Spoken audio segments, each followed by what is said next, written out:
It is always a pleasure, even though these aren't the circumstances we wanted, to welcome my friend Father Tom Hurley to Live from My Office. How are you, my friend? I'm doing okay. Thanks. Thank you. Always great to be on with you. We're going to talk about losing Pope Francis in a moment. So many people in the greater Chicago area know you and knew you well from Old St. Pat's. Could you do a quick update on what your next assignment is? Sure.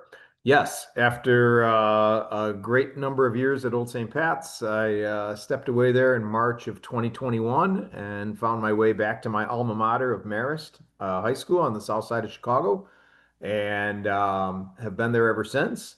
Um, but the Archdiocese and the Cardinal approached and said, "Hey, what would you think about being a pastor again?"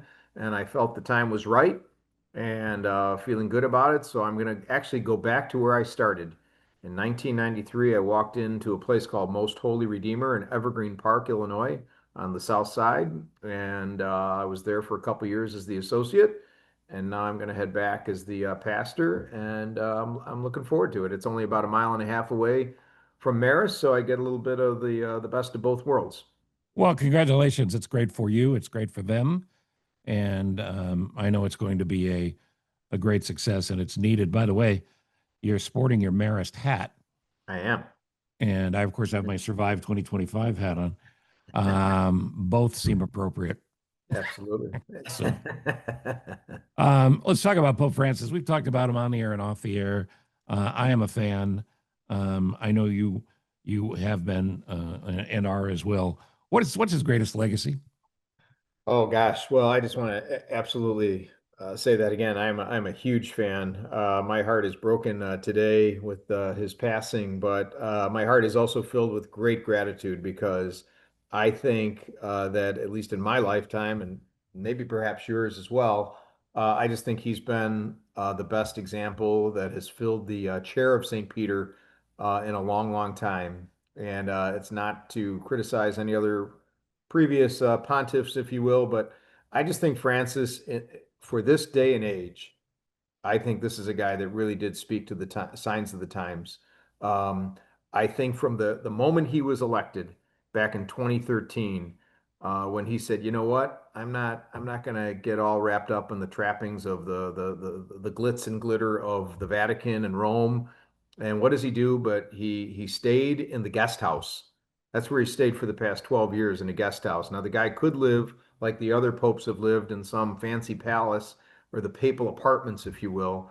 But to his credit, he chose to live simply, and I think that was a reflection of his, not only his personality, but I think more importantly his who he was as a priest, who he was as a minister of the gospel, who he was as a bishop and the Bishop of Rome, and he never lost that. And I just think humility, simplicity, being there for the poor, being there for the marginalized. I think this guy walked the talk. And I have a firm. I'm not Catholic, but I am deeply Christian and a believer, and always have been. But I have such great admiration for him because, to me, he exemplified the "we are all children of God" piece of the Bible better than anybody in my lifetime, as you mentioned. In particular, I was touched by you mentioned the marginalized, but I was touched by how he cared for the poor and for children. And to me, that's everything I would hope the Pope would be. Yeah. I think if you go on again any social media thing right now, and I have the past several hours since I heard about his passing, and it's just like everybody's been posting pictures, usually of him reaching out to some poor folks or to kids. And and I think he certainly knew, as we all know. And I think when it comes particularly to kids, is that I think he knew that we got a lot of rebuilding to do with the travesty and the tragedy and the awfulness of what's gone on, with the Catholic Church and with, the whole Sure. sexual abuse thing. So I think I think we all do. I think we all have to kind of go out of our way to say, hey, we got to rebuild our credibility here, particularly with families and with kids and the next generation. But I think he did that in a really, really fine way. But also the marginalized. I mean, not only with the poor, but particularly, how about it? I mean, just yesterday, the hours before he died, his Easter message was, we have to take care of migrants, and refugees, Right. and it's like to the bitter end. This guy was shepherding to the bitter end, and he meant it. And so I just think when it comes to the poor, the marginalized. How about early on in his papacy when, again, a group that has felt so fractured and so abandoned by their church, but the gay and lesbian community. And here's a guy that has gone in ways that other popes have not gone by at least making people feel welcome. Right. And women, the women in the church. We've done a good job of ostracizing them too.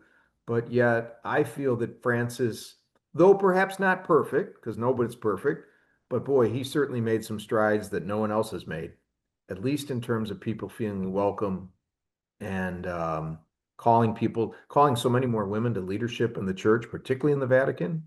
So I think good things are really happening, and I hope good things continue. There is a reason for concern, I think, for all of us in the church and outside the church for what this does to the momentum that Pope Francis built. There's rightfully a period of mourning and reflection that we all should take part in. And then, of course, you have the conclave. Mm, And it's not a movie, it will happen. And eventually, white smoke will come out of the chimney. mhm. But there are anywhere between 10 and 20 that have been mentioned as favorites. It seems almost, I mean, it seems disrespectful at the bare minimum to be talking about that the morning of his death. But it is a concern about what happens next. Do you have any sense of where this could go? Because there are two or three moderate cardinal hopefuls that could continue his work. Oh, definitely. I mean, I hear what you're saying. The poor fellow hasn't probably been, passed for God knows what. It's been 12 hours, or we don't know when really he died. But well, I guess they did say it was maybe 7:35 in the morning, Rome time, actually. Okay. One of the cardinals announced that, so it was 7:35 in the morning. But I guess the one thing I would say is that, yeah, what this Pope has done, and yeah, you're right. It's not a movie, but people have said so. Did you see Conclave? Yes, I did go to see Conclave. What do you think about it? I said, well, I think there's a lot of that goes on. I mean, I think we'd be naive to think that there's not some politicking that's going on, has been going on, will be going on in the next few weeks. Yes, we're mourning. Yes, we should pause. Yes, we should give thanks. And we're going to do all that. And the church will do it in its beauty. And hopefully they will honor the simplicity of this man. But it is the Vatican. So, but I do think he's a life that needs to be honored big time. But let's face it, everybody is certainly thinking about, okay, who's next?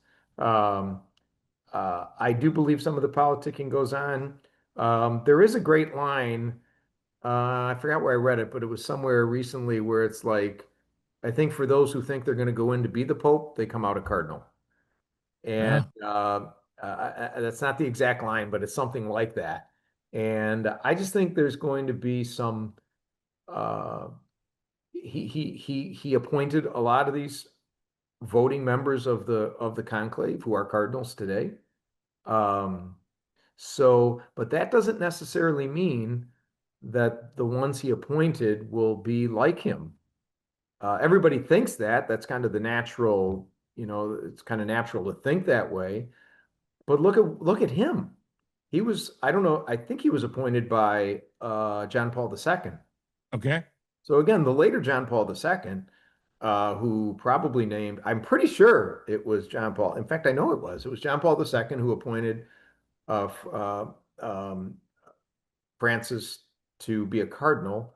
Um, but he, but look at him. I mean, he didn't exactly follow suit, if you will, in terms of Francis and Benedict, excuse me, with John Paul II and with Benedict. Even his name, I mean, taking Francis, you don't call him Francis the first because there's not yet a second. Right. Although, in my mind, I hope there is a second. Sure. I think that will send a very strong message if the guy who emerges on that balcony says, I'm going to take Francesco the second, that could be a very encouraging sign. Great point. But so we'll see what happens. But yeah, but he was a surprise, and we could also be very surprised at who appears on that balcony. Um, there are some conservatives still in the College of Cardinals, and again, I'll be honest with you, pal. I don't even like talking about like liberals and conservatives when it comes to I this. totally agree. It You shouldn't be know, a part of the discussion. yeah, I really don't. I don't even like using that language because we've seen that language as just it brings out the worst as it has, and it is bringing out Right. the worst right now in politics, especially in this country. But when it comes to the church, gee whiz, I just want somebody who's going to be following in the footsteps of Christ, and that their playbook is going to be the gospel. You know that the playbook isn't going to be who's going to keep the right wing happy or the left liberals happy. It's just how about let's just do the gospel Right. and let's just do what Christ wanted us to do. And I think Francis did that. I don't think Francis, everybody, and that's what kind of disappoints me now is that people will say, oh, well, he was kind of a left-leaning liberal pope. And it's like, oh, come on, stop with the labels. This guy was a follower of the gospel and reaching out to the poor and the marginalized. That's what Jesus did. Just read the gospels. And I believe this guy followed in those footsteps. And I think we're all supposed to do that. As we go forward, you and I have talked about this many times. There is a crisis in the church in general, but certainly in the Catholic Church in attendance. And Yep. it can be chalked up to many things. This won't help. And it does make the decisions made by the next pope really crucial because I don't know that I've ever seen this sort of skepticism and cynicism when it comes to God and religion in the set of under 35-year-olds that I've seen now. Mhm. That to me should be job one and concern number one at the Vatican, but they're not calling asking for my opinion, and they won't be anytime soon. I wonder if they're so insulated that they cannot see the big picture in that regard. They certainly know the numbers. Sure they do. I mean, they know the numbers, and particularly, but again, we got to remember this is a global organization. So again, remembering that what we're talking about right now, when you're talking about numbers and numbers that are not coming in terms of the pews, that would be a totally foreign concept if we were in Nigeria right now. I Hmm. saw something on social media a couple years ago where it said that in Nigeria, those who are Catholic, the attendance rate at Sunday Mass is like 97%. Wow. 97%. Maybe it was 95. Okay, call me Wow. off by 2 percentage points. But in the United States, if you call yourself Catholic, the attendance rate is like 17%. And, well, So, Africa and South America and Central America, but population, a balance for population is different. But America and Europe, I mean, Europe, we're certainly seeing a crisis of attendance. oh, absolutely. Absolutely. I think in the developed nations, if you will, of like Europe and the United States, I think this is where you're seeing the drop off because again, not to get too wacky, but I think people have found they've found meaning and religion more in social media and money and computers and technology and making it in life, making it financially. And so therefore, if I make it financially, then perhaps maybe I don't need God as much. But when you're in an underdeveloped nation, you're amongst the poor. You don't have all those trappings of like power and fancy titles and all the stuff that goes along with our culture here, then, God is a little bit more of an important factor, I think, in people's lives. Um, and Yeah, look what happened in Ireland. I mean, back in the 90s when the Celtic Tiger, came to the Emerald Isle and Irish kids figured out, oh, gee, you mean I don't have to go to a convent or a seminary to be somebody? I can actually go to college and work in the computer industry and again, I'm simplifying it a little bit, but I think I'm pretty accurate in terms of I think it affected the overall church culture.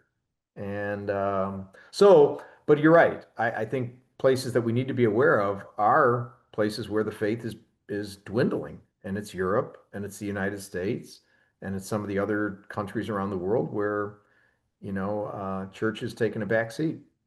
There's a biblical fork in the road, and maybe the death of Francis is it, or maybe it's still to come. But it's certainly in the stories of the Bible, and I think most adults could identify places in their lives where they've come to a fork in the road, where whatever their path is, and they decide I need more God or I need less God. Mhm. Or and I feel like we are in a crisis, not a constitutional crisis. We're in a crisis period Oh, I with agree. climate, with politics, with stress in general. I mean, that's the point of Survive 2025. Yeah. Let's get through this. Let's get through this together. Let's try to be more together than apart. How big a role does the church have to play in it, and how do they try to get people back? Is that the eternal question? I think so. I mean, I just think we have to be more credible witnesses and uh what's the word I'm looking for? But like delivery people. We got to be more credible. We've got to figure out ways to deliver the gospel and that people say, I want to be a part of this. And I'm just going to say two things here. Number one is when I look at like the kids that I've worked with at Marist and very interesting too, as I've gone to Instagram, even today, the first ones that I saw were some of the students or young adults that I've worked with throughout the years. They're the ones who first put something on there. Yesterday it was about Easter, and they put some type of religious imagery on there. And I think the second thing that I noticed today is they were the first ones to put something on there about Pope Francis. Now I found that fascinating and encouraging. Encouraging is And right. and we had a kid get up last week at our Holy Week Mass at Marist. And first of all, the kid's not even Catholic. He's a great Christian kid, but he got up there and he talked about one of his coaches. I mean, this kid's a top wrestler in the state of Illinois Hmm. and has won all sorts of tournaments and everything. And Will got up there at our request because the kid just reeks sincerity and he reeks a beautiful sincerity of faith. And he delivered and just talked about a coach that was so significant and how he got baptized in his Christian church 2 years ago. He's invited some of his classmates. Now, these are like jocks. These are, the cool kids, if you will. Yeah, yeah. And the cool kids are going to his church on Sunday. One kid came up to me a couple weeks ago and said, Father, I'm Catholic. Is it okay if I go to this church that's not Catholic? I said, Yeah, who are you going with? He said, Oh, I'm going with Will. I said, That's awesome. I said, Are you getting something out of it? He said, Oh, absolutely. I said, Well, then keep going. That's Right, fine. That's right. fine because you're getting something out of it. I like that. You know, we have to do a better job as Catholics. And I think our strategy of limiting it to, again, I'm going to go out on a limb here, but I think just limiting it to male celibates, obviously this strategy is not working. We have fewer priests, and our bench quality is not always that great. We've got some wonderfully good holy men, but I believe that we also have to have better preachers and we also just have to have a better strategy of how we're going to deliver as a Catholic Church. I really believe that. So yes, I think the next pope we've got to keep pushing this agenda that Francis has started because, and by the way, this wasn't just unique to Francis. This was something that started 60 years ago with the Second Vatican Council under Pope John the 23rd, who said we've got to be a church that is updated. We've got to be in touch with the signs of the times, he said. And I believe that Francis was trying to like take that agenda that John the 23rd started and said, yeah, we've got to be in touch with the signs of the times because I just don't think we are. And I don't think how can we sit back and say 17% is okay when we've No, I got, mean, and listen, take it down to its core base way of putting it, I suppose. But no business can survive that way. oh my gosh, you'd be No, and closing up. yeah, if a business was down to 17% participation, the CEO would be gone tomorrow, and then they'd move down the line. I mean, Unless it's the mayor of Chicago, it's a separate story and an inside joke. Um, so the point to all of this is, and I've said this for years. You know this is my friend. Um, I want God in your life. You have to choose what God is in your life, but get closer to God in your life, and you're going to be better. The prayer I say every day is make me better tomorrow than today, hmm, and better today than yesterday. beautiful. that kind of sense of trying to improve on a day-to-day basis is a tribute to God. If the Bible is a living document, which I believe it is, we've certainly evolved. We don't stone people anymore. There are words in the Bible that people like to hold up as we will never change, we'll never change. I think God wants us to change and wants us to reflect the appropriate signs of the times. Do you agree? Oh, I absolutely agree. I mean, we need to be changing. I mean, the world changes on us, so why wouldn't we also change and change for the better? And where is the gospel going to challenge us to change in light of what's going on in our culture? And just treating people like dirt and throwing people away, um, pushing people to the margins, be they refugees, immigrants, whatever the case may be, or the poor. I just that's just not the Jesus way. Go back to the Gospels. Go back to the Gospels. Oh, and here's the other thing too. Like yesterday with Easter, and here I'm reading the Gospel from Luke, and Luke talks about those who went to the tomb, and of course, the first witnesses of the resurrection were women, by the way. So Mary Magdalene, Joanna, Mary, the wife of James, they go to the tomb. Then they come back with the others and they report what they've experienced. And their response was, it was nonsense. The first apostle said, this is nonsense. And so I kind of reflected on that yesterday. I thought, I wonder how many people think that what we're doing here in this church is nonsense. And yet, when you look outside of these four walls of this sanctuary, I look at violence, I look at all the isms, I look at all the phobias. You look at all the ways that we dehumanize each other, and I think to myself, well, what's nonsense? That to me seems like nonsense. Completely. It seems like what we're supposed to be in here is about promoting life, building each other up. It's about mercy and love. It's about all these things that Pope Francis has preached and stood for. It's what Jesus stood for. And it's like, so what's the nonsense? Right. What's the nonsense today? Well, it's what's the downside of believing? What's the downside of having faith? I think I've told you this too. I had an uncle who was a missionary in Venezuela, deep in the jungles of Venezuela, bringing Christianity to tribes that really had no outside contact. Very dangerous job, but a job that he loved, and he brought his family with him and raised his family literally in the jungles, Wow. and had amazing stories to tell. And at my father's funeral, his older brother, he said something that I thought was really profound, and he was talking about atheists and how he has no argument with atheists. He said all of us have to choose our individual beliefs. He said, but mine is to believe. And he said, I could be wrong. He said, but when the end comes, I will have tried to live my life as a better person each day because of my beliefs. Nice. Therefore, I believe that that path serves me well and serves the people I am closest to well Mhm. and makes me a person that can be prideful of the way that I lived. And I just thought it was a great take on things. If you don't want to believe, it's okay. But because I believe, regardless of what we find out at the end, I've lived a better life. I've always had that, echo in my head. I think it's important. That's beautiful. I love that. I, I love that. I mean, that's what it's about. It's because of what we believe and what's going to shape and form our beliefs. Where does that come from? You know? I mean, for us as Christians, yeah. And everybody's got their way into the mystery of God, and God bless our sisters and brothers of other traditions, Yep. be they Jew, be they Muslim, be they whatever. But I do believe that, you know, that religion does offer us a way into the holy, and likewise gives us a way to live a holy life. And why wouldn't you want that? And yeah, I just don't understand where did we go wrong when we've got 80% of our people, at least from a Catholic perspective, saying, you know what, I don't really need this on Sunday. Well, I would encourage parents of my generation and now grandparents of my generation, along with those in their 30s who have kids as well, to check and see how you're passing your belief system on, Yeah. because that starts in the home. It's the hula hoop theory. Stand inside a hula hoop, look around, fix everything you can see from there, and then make your hula hoop bigger.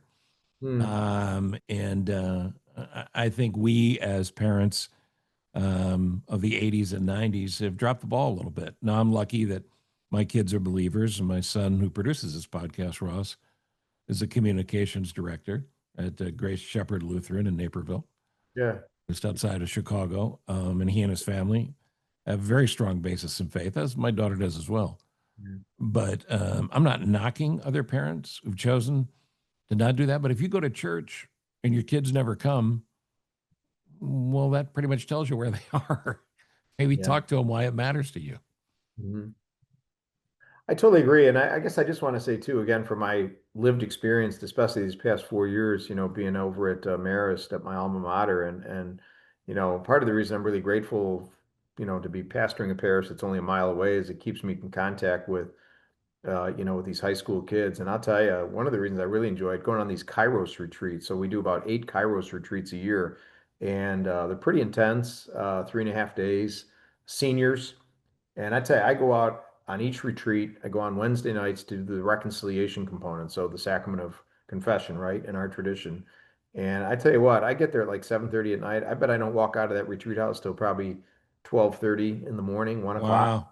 because it's one-on-one. And I'm telling you, the sincerity, the transparency, and also the deep desire and the hunger for a holy life and for a good way of living. I tell you, I marvel at them, and I'm really grateful for the opportunity. So I don't want to, say all is lost and that we throw our hands up in the air and these kids don't care. They do care. They And do. I told you about Will and his pals, and yeah, That's these right. kids put together on their own. They put together a Bible study that they do on Thursday mornings, an hour before school begins.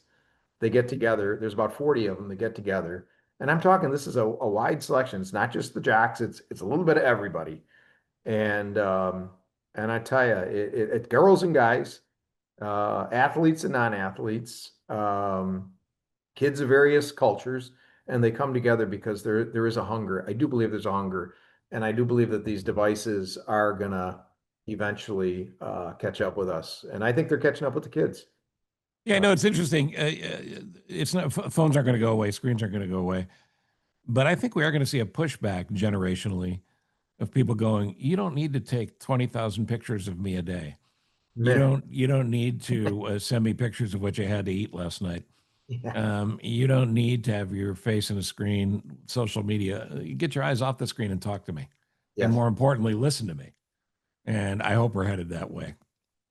The Kairos retreats, they have to surrender these things on Tuesday afternoon after school, and they don't get them back till Friday afternoon when they come back to Marist from the retreat.